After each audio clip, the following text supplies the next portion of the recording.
YouTube, after the Dallas Mavericks make it all the way to the finals in 2024 as the 5 seed in the Western Conference, you end up losing to the Boston Celtics, but let's be honest, who wouldn't have, right? After that heroic run and a big time surge after the All-Star break in 2024, what's crazy is this roster looks even better than it did in 2024 for the upcoming 2025 season. And you added a ton of talent in the 2024 NBA offseason, and that's what we're going to talk about in this video. This roster looks absolutely insane for 2025. I know the West is loaded and the Dallas Mavericks are going to have to fight through all those teams, but listen, the West was loaded last year and you actually improve your roster. I think the Mavs have about as good of a chance as anyone to make it back to the finals in 2025 and make it out of that loaded West. This is an NBA deep dive video where we're going to be going through the entire Mavericks 2024 NBA offseason, as well as do a big time roster inventory deep dive throughout the video after we cover every move they've made in the offseason of what we can expect from each player. We're going to go through draft, free agency, trades,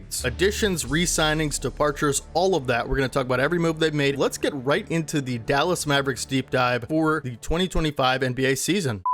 You know, should have mentioned in the intro, it doesn't hurt to have a top 3 talent in the entire world. And you do have that going for you, whatever happens this season. His name is Luka Dončić, folks, but we're going to start with the offseason, and we're going to start with the re-signings. And actually, there were none. Whenever a team gets better for the next season in the offseason, and they actually didn't have to re-sign anybody, that's a very positive sign. But you did make several additions, and big ones at that. Let's get into those. Now, we're going to start with Spencer Dinwiddie, who has spent time with the Mavericks, and he was involved in that Kristaps Porzingis trade, being really the main factor in that trade for the Mavs. And honestly, I think Spencer Dinwiddie has had a rough couple of years lately, you know, especially last year, you know, having spent time with the Los Angeles Lakers and before that the Brooklyn Nets, and, you know, has really struggled efficiency wise, you know, recently in his career, which is very unfortunate because at the end of the day, Spencer Dinwiddie is a very talented player in this league offensively. And I really hope that going to a familiar team like Dallas with all of the talent around him, he's able to regain his confidence and his shooting touch, you know, from the offensive side of the floor. So I think adding Spencer Dinwiddie is a high upside type of signing in hopes that he regains that form that he previously had, where this guy is a good enough player to be like a really good 6-man scorer on a high level basketball team in the NBA. And that is assuming his efficiency is back to normal next season, right? So I think, you know, if it doesn't work out, it's a 1-year deal. You already have a bunch of guard depth, right? It's not the end of the world. If it does work out, you get a talented, you know, bench scorer that is able to lead a second unit. So I think it's a good high upside signing for a 1-year contract for Dinwiddie. Now, Quentin Grimes is another addition, and Quentin Grimes is a player that, you know, previously was looked at by the Knicks organization as a player who has a ton of potential and upside. You actually acquired him from the Pistons for Tim Hardaway Jr. and a few second-round picks, you know, and I think the addition of Quentin Grimes is going to replace a lot of defensive value on the wing when we're losing people like Derrick Jones Jr. and Josh Green. You know, I think Quentin Grimes has a lot of defensive upside from the wing, and, you know, hopefully he can knock down a consistent 3-ball. I expect him to be in the Mavericks rotation next season for perimeter defense. And, you know, honestly, I think Quentin Grimes is a talented wing defender. So I'm a fan of this trade. You know, Tim Hardaway Jr. really struggled to stay in the rotation last season. He's on a big time contract with the Mavericks. And, you know, he was kind of a non-factor throughout the playoffs. So why not add a guy with a different skill set that maybe has a little bit more upside, is still a young player in Quentin Grimes, who bolsters your wing defense. Again, when you lose players like Josh Green and DJJ, you know, this is definitely a good trade. And you unload that Tim Hardaway Jr. contract. I think it's a great move, adding Quentin Grimes. One of my favorite players in the free agent market this season was Naji Marshall. I was really hoping my Sixers would grab him before the Mavericks did, and you actually get him on a very good deal. You know, it's basically a Derrick Jones Jr. replacement for the defense. The versatility defensively is really good for Naji Marshall, and I actually think he's one of the better underrated role players in this league, no question about it. He is probably the guy that comes off the bench and replaces PJ Washington at that power forward position. And Naji Marshall is, as I mentioned, a versatile defender. He's a lot bigger and bulkier than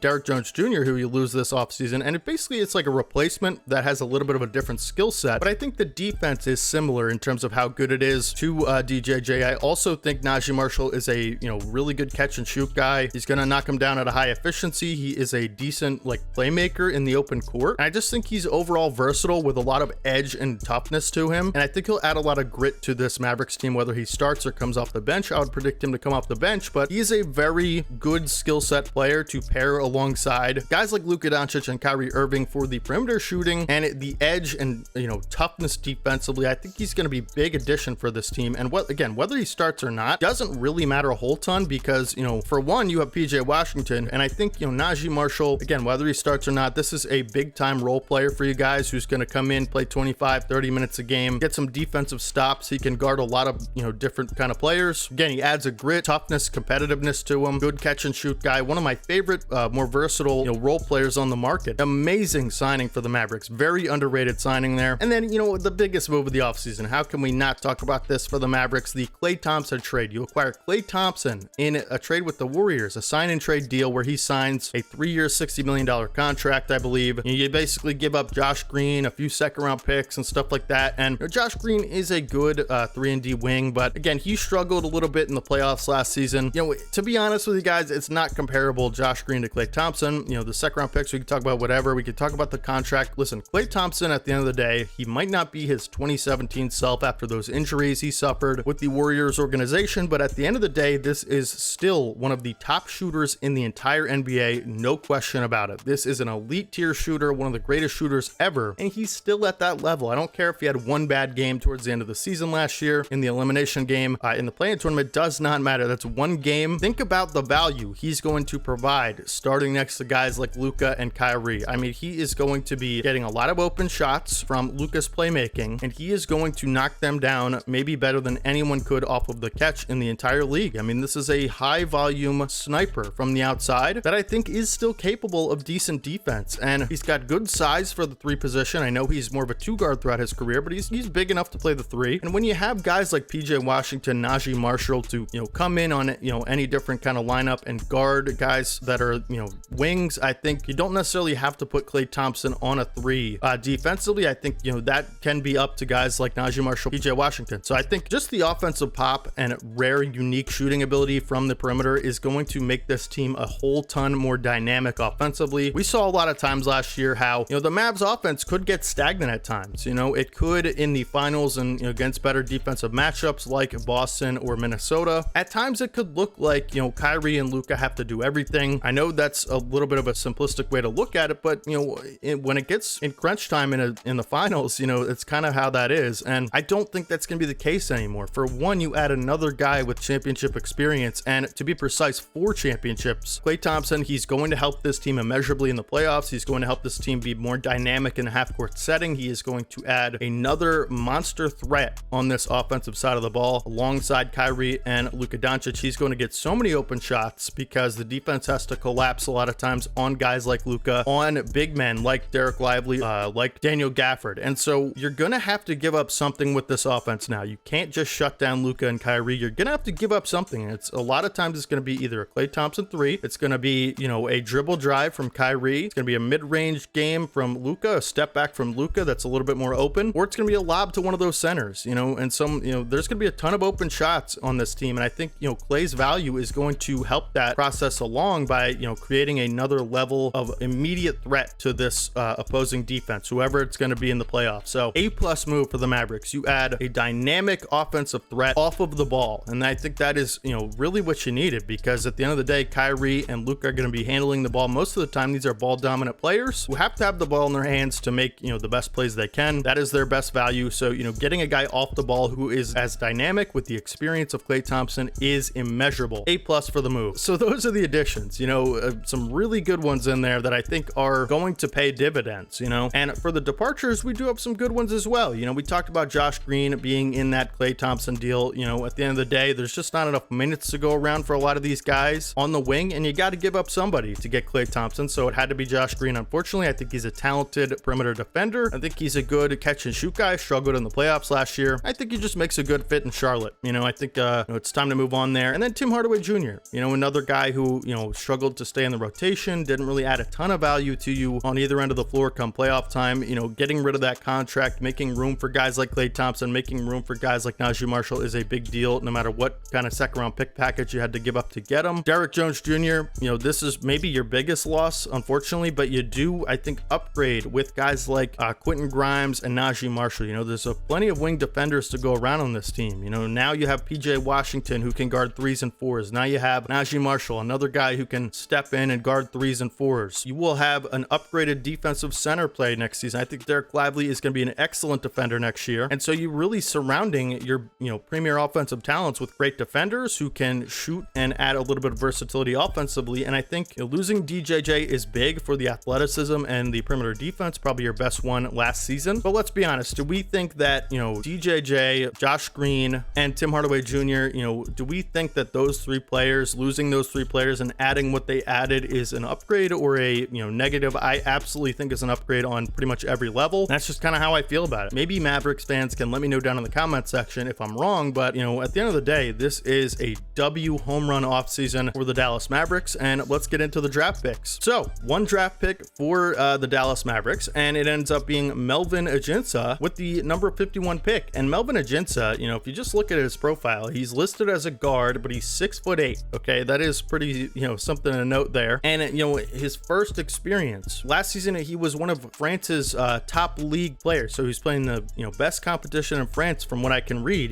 He's 19 years old. He is actually a small forward. It says he's a guard, but I think he's more of a wing. But 6'8" is great size for a wing either way. Apparently the analysis on this player, I'm just reading what NBA.com has written. I'm not an expert or anything like that. I'm not going to pretend I know everything about this guy. I'm just reading what smarter people are telling me here. But it is saying that, due to his size and frame at his age, there is a chance he can compete in the league, almost immediately. Okay, so might not end up getting a role on this team in particular with all the experience and, great talent they have. But at the end of the day, that's an encouraging sign to get a, pretty high upside wing player who is 19 years old at 51 in the draft. Okay, it says his 3-point shooting can be streaky, but again, he's a wing that's probably going to end up being a 3-and-D wing, so that's nothing new to 3-and-D wings. A lot of them are streaky shooters, but there's it's saying his defense could be really good with a lot of impressive physical traits. But I think Ajinça just makes a lot of sense, because at the end of the day, you're probably just going to try to develop him into a 3-and-D wing in the future, and hopefully you can bank on his growth with those physical traits. I think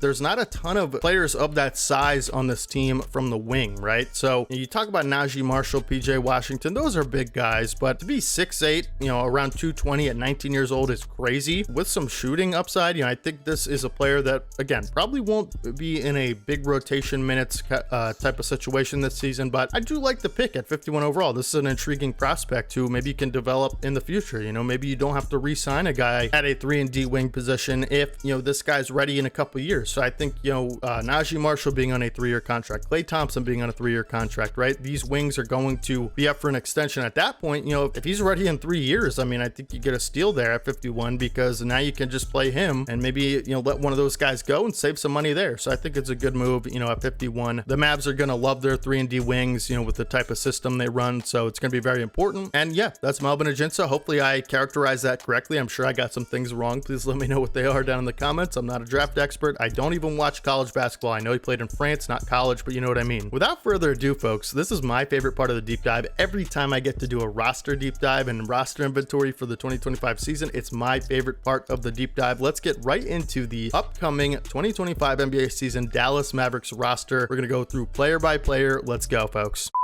We're going to have to start with Luka Dončić. As I mentioned, a top 3 player in the world. I don't think that's, a crazy take or anything like that. I'd probably have him third behind Jokic and Giannis, but by a very slim margin. Offensively, I think you could make a case he's the best in the world. I think Jokic might have a case as well, but I think Luka Dončić, to be doing what he's doing in this league at his age is pretty unprecedented. It is only similar, from what I can remember, to a LeBron James achieving what he has so young in his career. Luka Dončić, only 25 years old, but has been playing professional basketball for probably almost a decade at this point. But in the NBA, this will be his 7th season. So again, this is a generational offensive talent with the basketball IQ and instincts offensively that, quite like I've never seen before. You see it very rarely in this league, and it is akin to guys like Jokic, LeBron, Chris Paul. That type of IQ and playmaking ability is, again, very generationally rare. And, Luka Dončić has has that to him. He's also one of the greatest scorers in the league. And people have criticized Luka, I think, very unfairly for his finals performances last season. And, you know,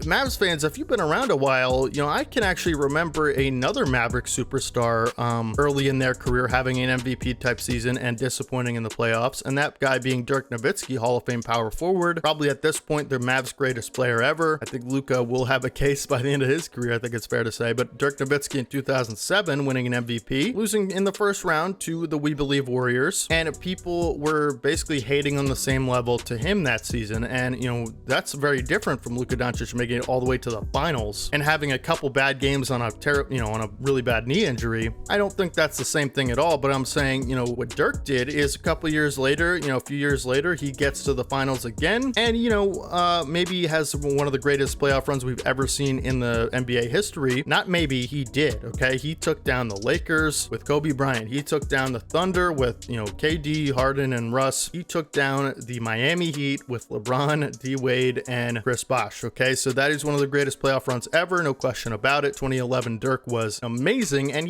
I think having to go through that failure in 2007 really played a part in that, you know? We could say the same thing with LeBron. You know, early in his career, he had to go through 2011 to become one of the greats that he is today, okay? So to expect Luka Dončić to play perfect basketball, you know, for his entire career and in the finals against a team that was just better than his, okay? And I'm not making excuses for bad games by great players, but I'm adding context to the situation, okay? You know, Luka Dončić, the Celtics were just a way better team, you know, and even if he played perfectly, I don't think they win that series. So let's not act like he's a choker and, you know, he's a crybaby and he's out of shape. You know, all of a sudden he has a couple bad games and that's the narrative. Outrageous, okay? I've been totally against that on this channel. Like I said, to expect a perfect finals run from a injured 24-year-old, as great as he is, you know, is a little bit, I think, too much. You know, I'm not saying Luka is off the hook for playing bad. You know, I would never do that or, you know, give that type of pass for a superstar player. I'm just adding context, trying to add a little bit more nuance to these narratives. And that is a harmful one that I think has almost no weight to it. If you're going to say Luka's a choker, can never win a championship, he has to grow up, all that kind of stuff. You know, does he, you know, complain to the refs a little bit too much? Absolutely. Does he, you know, not hustle on defense or, you know, try that hard sometimes? Absolutely. But for one, you know, Luka's just never going to be a great defender, but what he will give you is, you know, performances that will carry you to a finals, okay? And, you know, I think if Luka did play perfectly and his teammates stepped up in a big way, you could make a case this is a 7-game series, you know, legit one. And that is against a juggernaut Boston Celtics team, probably one of the greatest teams of all time, in my opinion, that I've ever seen on both ends, right? And they just were more talented. They were the better team. And I think we can, you know, criticize Luka for, you know, playing bad, sure. But like, how does the narrative come from he played poorly in a few games in big moments to he'll never win a championship if he doesn't grow up? Like, are we even watching the games and thinking critically and rationally about this? Clearly not. So, you know, I just think Luka, you know, the narrative on him has totally flipped, and it's unfortunate because, you know, people are missing out on what is a fun player to watch, a generational type of player. Even if you're not a Mavs fan, I love Luka. He's one of my favorite players in the league. I'm not a Mavs fan, and, you know, but, you know, I will defend when I think you know, players being treated unfairly, and that's kind of the situation here. Not to make it too negative, you know, Luka, we want to focus on the positive in this video, and Luka is certainly the hope and, you know, savior of this Mavericks franchise, I think we could say. So expect Luka to come back stronger next year and hopefully carry this team even higher if you're a Mavericks fan, because, you know, Luka's, at the end of the day, we know Luka's a guy who does not take hate and sulk about it. He is going to come back with a vengeance if he thinks he's being, you know, hated on and stuff like that. Like, he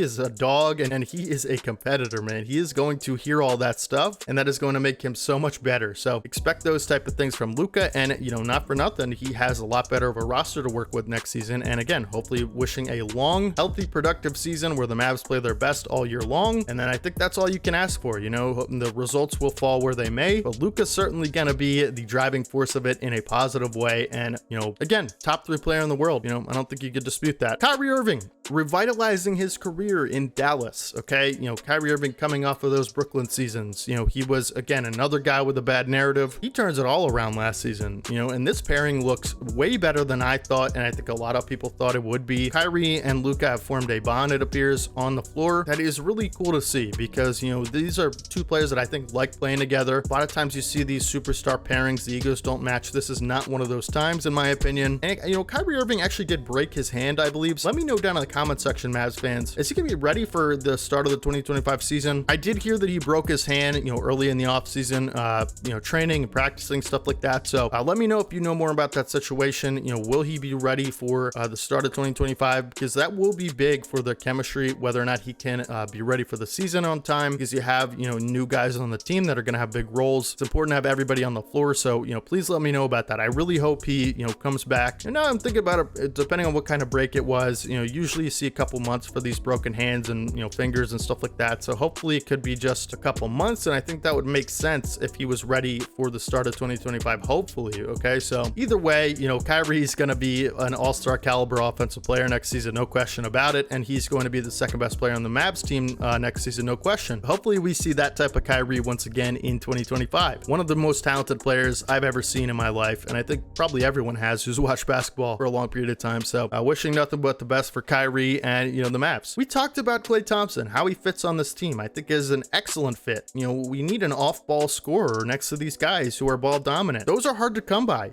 Guys that are off-ball scorers as great as Klay Thompson, the shooting is all-time great, and it's going to be all-time great next season. Again, he's going to get very open looks next season, probably more than he's expecting, because, with the Warriors, he has to be like the second guy on the Warriors, and that's just not, I don't think, Klay's game anymore. I think he is best as an off-ball complementary scorer where he can get open shots and knock them down at a 40% clip or near, like outrageous volume. So, and again, I don't think he's a, terrible or negative defender really at this point. I just don't think he's all NBA defense anymore. But what you can expect out of Klay is just elite dynamic shooting that could just add to this, offense in a dynamic way that, quite frankly, you're not going to find from a ton of other off-ball players. He makes this team a million times better just for being on the floor. You're going to have to stay attached to Klay at all times. And I think that's just going to add so much to Luka and Kyrie's ability to create for this team offensively. You're going to have to give something else up this season. Last season, we saw a lot of times if you could shut down Kyrie or Luka, the Mavs get,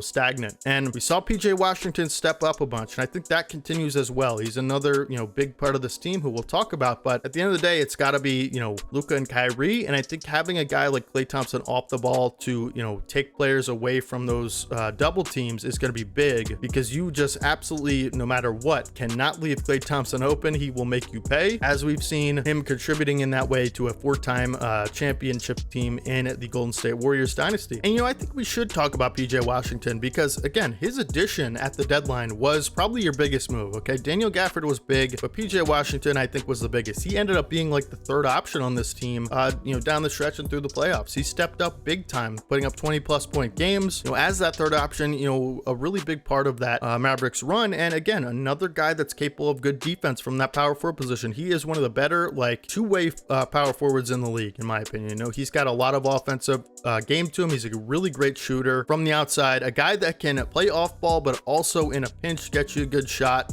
for himself. Okay. He has a little bit of mid-range bag to him. He has a little bit of attacking closeouts to him. He's a good athlete. Okay. He is a good defender. Like, this guy just works so well, in this lineup, alongside guys like Kyrie and Luka on both ends. Like, he's just going to help you in so many ways off the ball. And if you need him to hunt a shot, like, he can do that a little bit as well. Late in the shot clock, he attacks a closeout, maybe finds a little pull-up mid-range. Like, he's capable of those things. And I think, to pair him another guy alongside Klay Thompson, like, there's just going to be so many open shots on this team next year. And, to expect these great shooters to knock them down, I think is pretty likely that they're gonna. So, he's probably going to have the most success alongside guys like Kyrie, Luka, and now Klay, because they're going to have to leave someone open. And it's probably going to be PJ, because, like, at the end of the day, he goes from, like, being the third option to the fourth option. So it's just going to make him so much more efficient, so much better, allow his job to be a lot easier. And, I think night to night, you can expect Klay and PJ to rotate, like whoever has the better game. Like they're just going to, it's not necessarily going to be a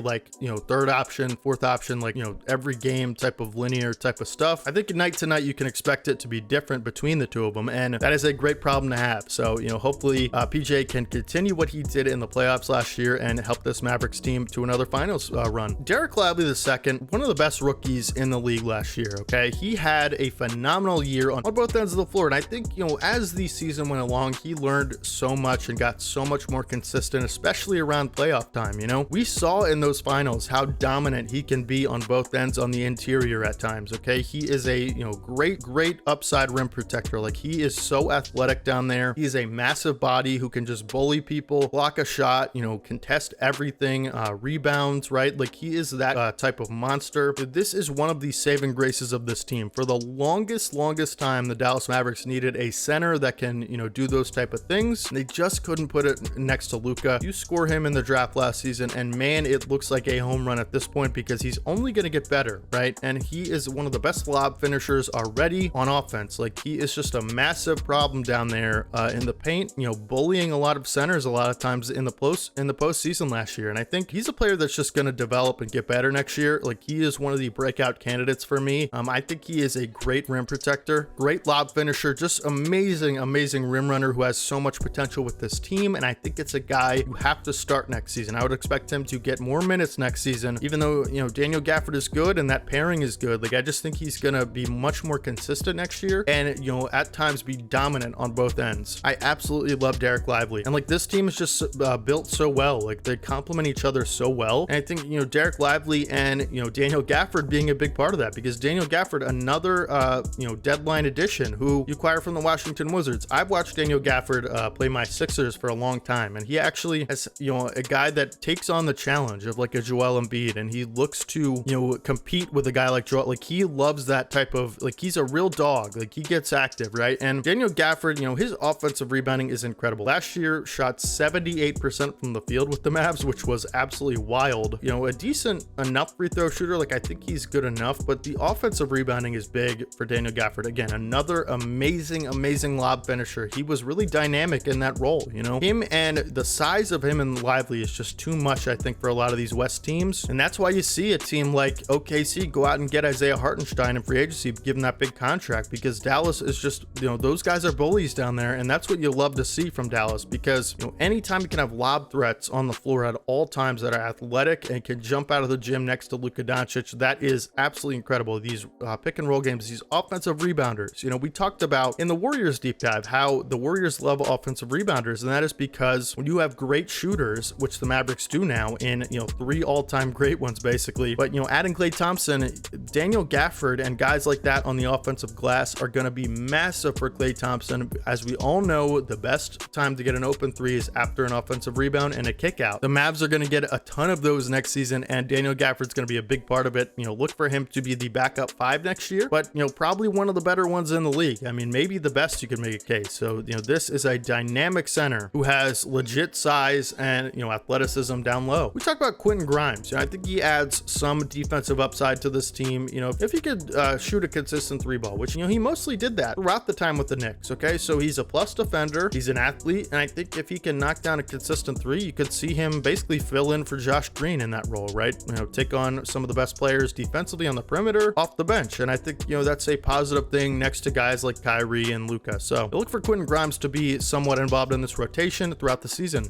Dante Exum was one of the big surprises for me last year because, he is a guy that was a high pick out of, the NBA draft out of Australia in 2014, and he went 5th overall to Utah. He could never seem to stay healthy, but he was always a, intriguing prospect as a point guard. And last year really revitalizing his career, earning a big time role in the NBA moving forward. I think he was so good for the Mavs last year, providing a spark of defense and, shooting off the bench. And I think, he actually shot 49% in the regular season from 3, which is wild. And he only played 55 games, but he started 17 of them. Look for this guy to be a guard rotation player coming off the bench, take ball handling duties off of guys like, Luka Dončić. I think he is able to guard multiple positions. And I think, he is definitely someone you want in the rotation for those ball handling capabilities and defensive and shooting capabilities. So love Dante Exum's year last year. Awesome story to watch. We talked about Spencer Dinwiddie. I think he will start the season as like the backup, kind of 6-man point guard. Like he's going to be able to come in off the bench right away and be able to provide hopefully solid, efficient offense, more efficient than he has been. But again, I just think taking the high risk, upside,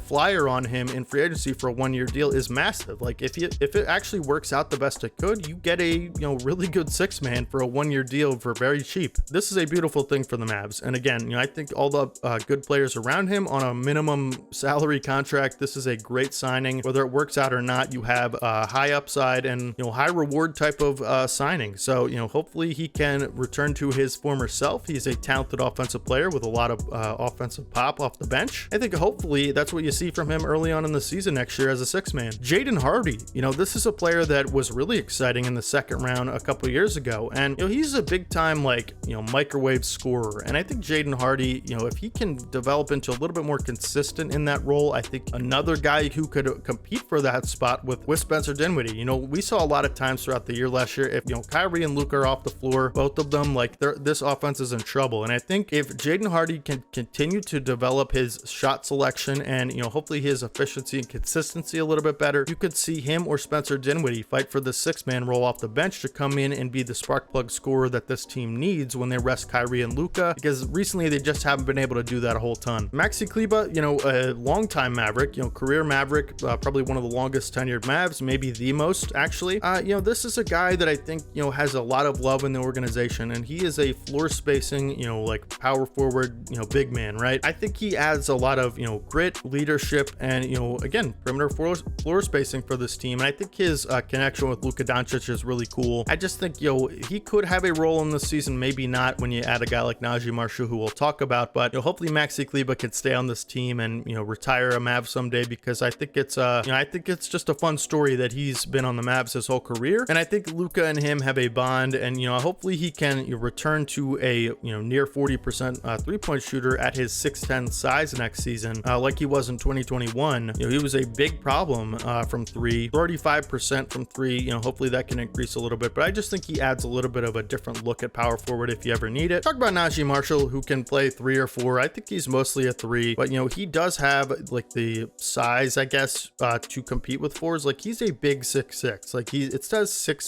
220. But he just looks bulkier than that. I think he plays more physical and a little bit bigger than that, right? So he is a big time physical defender. He gets in there, man. He gets dirty. He'll dive on the floor for loose balls. He'll get after it, right? And last year, he was a really great 3-point shooter off the catch. It is limited volume, but 39% on 2.3 attempts per game is big. He's a great free throw shooter. He's just an all-around solid utility piece who can guard multiple positions very well. He can pass a little bit, as I mentioned. He's a pretty good playmaker for that, power forward position. He's a guy who can be a dynamic threat in transition. I think he's a good rebounder. I think you could see him take a little bit of a rebounding jump. And just the catch and shoot ability is big time for him. So, the versatile 3-and-D player that I think DJJ was, but I think it's a little bit different. He's a little bit tougher, more physical, a lot bigger frame wise. And, I think that adds a lot of edge to the Mavs defensive ability. Love the signing for Naji. Hopefully I would imagine he'll have, a plus 25-minute role next season on this team with that contract. And, I think that is valid for him to get. Mavs fans, how do we feel about AJ Lawson? He is an intriguing player to me. He's listed as a guard at 6'6". I'm gonna be honest, I don't know a ton about him, but if he's a 6'6" guard, that is pretty intriguing. I'm looking at his numbers last year. Seems like an inconsistent role, played 42 games. A lot of it looks like it could be garbage time minutes. But, is he a wing or more of a combo guard? Please let me know about AJ Lawson. I like the profile he has, and only 24 years old. Hopefully you guys can tell me down below what his role on this team should be. Markieff Morris, another guy that I think adds a lot of leadership. Not sure how much he's going to play next year, but I like the leadership and veteran presence that he'll bring. Dwight Powell, now that I think about it, he's probably the longest tenured Maverick. 100% he is. Since 2015. How could you ever not let this guy retire, Mav? He is a Mav through and through. I love Dwight Powell, man. He's just an awesome competitor. He is a gritty player with toughness, and he competes, man, on both ends. He is an undersized center, clearly. He's listed at 6'10". I think he's a little bit smaller than that, but Dwight Powell is an awesome player to watch. I think he's just a Maverick lifer, and I think that's awesome to see the Mavs take care of their long-term players like that. He's still under contract next season for $4 million, and I think if an injury happens, hopefully knock on wood it doesn't, to Lively or, Daniel Gafford, he is the next guy in line probably to take that type of role, other than Maxi Kleber, but could be Maxi Kleber, could be him, but I think he provides a little bit more athleticism even at his age of 33. How do we feel about Dwight Powell? But he's got to be a fan favorite, right? I could be wrong, but please let me know. Yeah, we talked about PJ Washington, Klay Thompson. Olivia Maxence Prosper is a really intriguing two-way player for me. I really liked him. I liked his profile in the 2023 draft. You get him from Sacramento. This is a kid that I think has some of the highest upside for a young player on the team. I think he's mostly defensively upside, but he is a 6'7" wing, right, from Marquette. And I just think, if he can develop that three-point shot a little bit better. Last year shot 29%. If he can get that up to around league average, then hopefully this is a dynamic type of long defender for you guys. So let me know how we're feeling about Maxence Prosper down in the comments below. And as far as players I think could be worth noting, I think that's pretty much it. I think we covered most of them. Let me know if I'm missing anybody. Kessler Edwards, another guy that could be intriguing. Let me know down in the comment section if I'm missing anybody. I really think this Mavericks team is deep. It's a lot deeper than it has been in the last few years. You get dynamic versatility in the offseason, replacing some of those guys you lost with, I think, just a little bit more versatile pieces and versatility on both ends, nonetheless. And that's going to be big next to guys like Luka and Kyrie. I already explained it, but hopefully you guys enjoyed the video. Mavericks fans, let me know everything, how you're feeling down in the comment section. I love to hear from you guys. We made a lot of Mavs videos on this channel, them going to that finals run. I wanted to cover them a ton because I'm just a fan of Luka. I'm a fan of Kyrie. I'm a fan of everything they do over there. I love their fan base. Mavs fans are awesome. And please let me know, Mavs fans, if there's anything I missed or anything I got a little bit wrong. That is not my intention. I'm trying to cover this team fairly and objectively. I think that the Mavs have a great organization, a fun team, a fun city. I love their fan base. I hate the Cowboys. I'm sure a lot of you guys are Cowboys fans. I'm an Eagles fan. I'm a Philadelphia fan of all the Philly teams through and through. That's where I'm from. So hopefully there's no love lost there for the Cowboys hate, but that's just kind of how it is, right? But as far as basketball, I think you have a fun. I love the Mavs. So anyways, Mavs fans, let me know what you guys think I missed down in the comments. Let me know about Kyrie's injury. Let me know about all the stuff I said in this video. Please correct me if I'm wrong. I'm definitely open to that. I want to hear my feedback, whether it's positive or negative. As long as it's constructive, I think it is important, and I will read all of it. Even if I don't respond, I will read it, I promise. Other than that, hopefully you guys enjoyed this deep dive. We're going to be doing a deep dive every day on the channel until we cover every single team. We're almost done all the teams, right? We have like maybe 7 or 8 left to go. I think we're like 22 through it at this point. And if we haven't covered your team yet, there's a good chance we do it in the next couple days, because we're going to be doing everyday deep dives until we're done. Hopefully you guys enjoyed it. If you did, please subscribe to the channel, because we upload content just like this, as I mentioned, every day on the channel, and it would mean a lot to me. We're on the road to 14K now. Thank you guys so much for 13K, and thank you for all the support you've given to the channel. It means a ton to me. And hopefully you guys will leave a like on the video. It really helps out the video. Share it to as many people you can. Again, all the feedback down in the comments. Follow my socials, Twitch, Twitter. We're going to start streaming again on Twitch very, very soon, so please follow my Twitch if you're interested in interacting with me in a different way, right? Like, that's kind of the whole goal of that. So hopefully I can talk to you guys on the Twitch channel if you guys go follow it over there. We're going to start very soon, so follow my Twitch, my Twitter. I'm pretty active on Twitter. Would love to have you subbed on any platform. So please, if you do want to support, that's the best thing you can do right now. And hope you guys just stick around, stay tuned with the channel, and have a great rest of your day today. I will see you guys tomorrow in the next deep dive, and this is your boy D Haven as always. Peace.